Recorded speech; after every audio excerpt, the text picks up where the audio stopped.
Ukraine Army destroys enemy plane, 5 tanks, 6 IFVs, Orlan drone in Donetsk direction.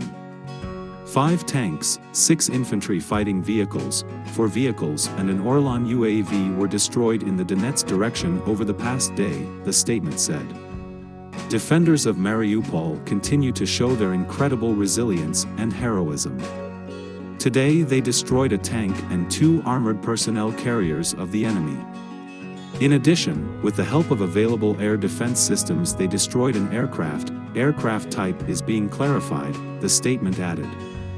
The work of the Ukrainian artillery was no less productive as a supply convoy consisting of 2 fuel tankers and 4 vehicles was destroyed.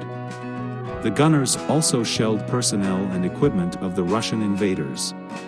As a result, 5 infantry fighting vehicles and 2 armored personnel carriers were destroyed. As for the manpower, at least 150 Russian occupiers are already listening to Kobzon, the operational and tactical group East said.